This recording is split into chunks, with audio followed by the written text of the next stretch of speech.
Hello students, welcome back to my lectures of class 10th physics.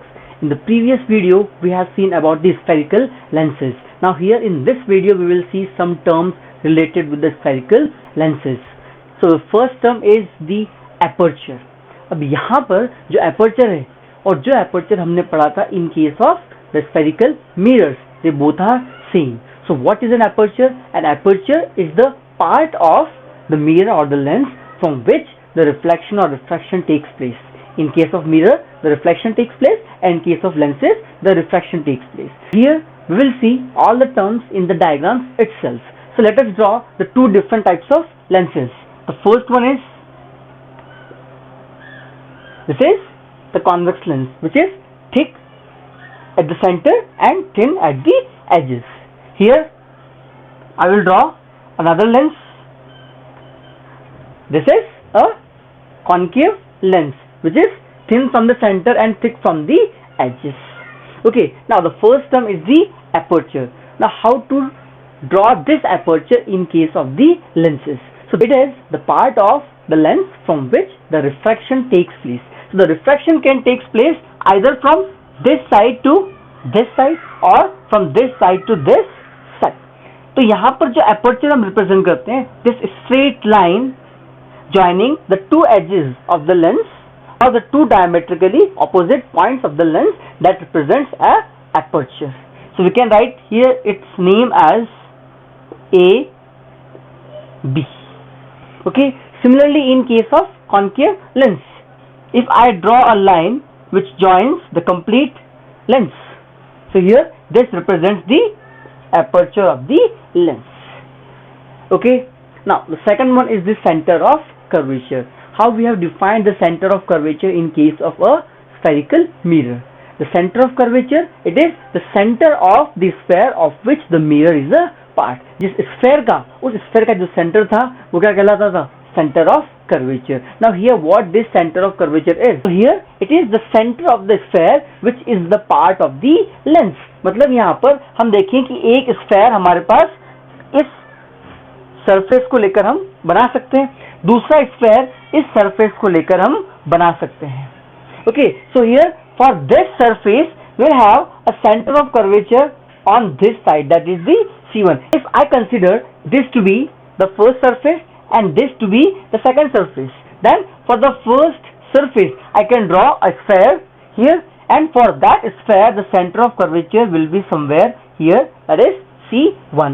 Similarly for the second surface, अगर मैं यहाँ पर एक circle पूरा कंप्लीट करूं तो सर्कल कुछ इस तरह से आएगा, उसका सेंटर ऑफ कर्वेचर क्या हो जाएगा? यहाँ पर C2.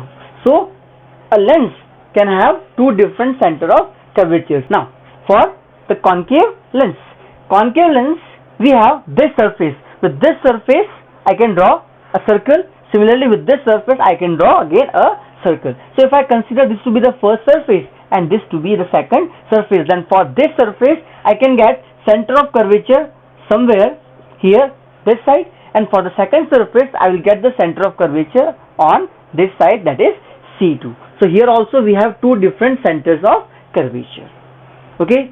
Now the third one is the radius of curvature. What is the radius of curvature? It is the distance between the center of curvature and the pole or the vertex of a mirror, जो हमने mirror के case में देखा था. Now here what is the radius of curvature? It is simply the radius of the sphere which is the part of that lens.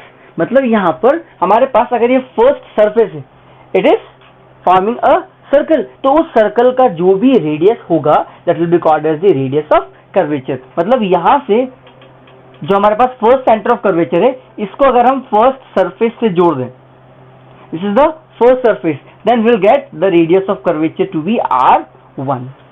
Similarly for the second surface, when I complete this circle, then the distance from here to the centre of curvature, that is the radius of curvature R2.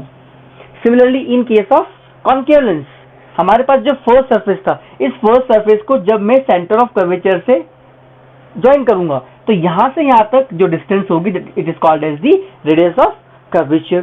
Similarly for the second surface, if I join these two points, then I will get the second radius of curvature R2. So in this way we can define the radius of curvature for both the lenses. Now the third one is the principal axis. What a principal axis is? Principal axis हमने mirror के case में क्या देखा था? It is a line joining the pole and the center of curvature which is extended to both sides. यहाँ पर अभी तक हमारे पास pole नहीं है. Instead we have two different center of curvature on the other side. अब हम क्या करेंगे, अगर एक सेंटर ऑफ कर्वेचर को दूसरे सेंटर ऑफ कर्वेचर से जोड़ दें तो जो एक स्ट्रेट लाइन हमको मिलेगी that is called as the principal axis. Okay, so here if I join this centre of curvature with this, then this will be called as the principal axis. Similarly here if I join this center of curvature with this center of curvature, then the axis which I get will be called as principal axis. Okay, and we can extend this principal axis to both the sides. यहाँ पर centre of curvature C2 से आगे और यहाँ पर centre of curvature C1 से आगे. Similarly यहाँ पर सेंटर ऑफ कर्वेचर C1 से आगे और यहाँ पर सेंटर ऑफ कर्वेचर C2 से आगे. In that way we can get the principal axis. Now we have another term here which is called as the optical center. Optical center आप generally यहाँ पर कह सकते हो it is the geometrical center of the lens. Geometrical centre जो भी होगा lens का वो उसका ऑप्टिकल सेंटर कहलाएगा, either for the convex lens और for the concave lens. But यहाँ पर उसका एग्जैक्टली डिफाइन करने के लिए हमारे पास एक डेफिनेशन होती है. It is a point from which whenever a light passes through that point it remains undeviated. मतलब वो लाइट वहां से रिफ्लेक्ट नहीं होगी. तो वो पॉइंट कहीं ना कहीं यहाँ पर होता है. अगर कोई भी लाइट रे आप यहाँ से पास करोगे then after reflection it does not suffers any deviation. मतलब ये लाइट रे यहाँ से स्ट्रेट पास हो जाती है. Then that particular point is called as optical centre. या तो आप इसको O से रिप्रेजेंट करते हो and in some books you will find it to be represented by C. Similarly here also it is the geometrical center of the concave lens, or it is the point from where when the light ray passes it remains undeviated. मतलब यहाँ से अगर कोई भी light रे हम पास करेंगे तो यहाँ से बिना कोई डेविएशन की वो लाइट रे पास हो जाएगी and then that point is called as optical center represented by O or C. In this way we can define the optical center. So it is all about the terms related with the spherical lens.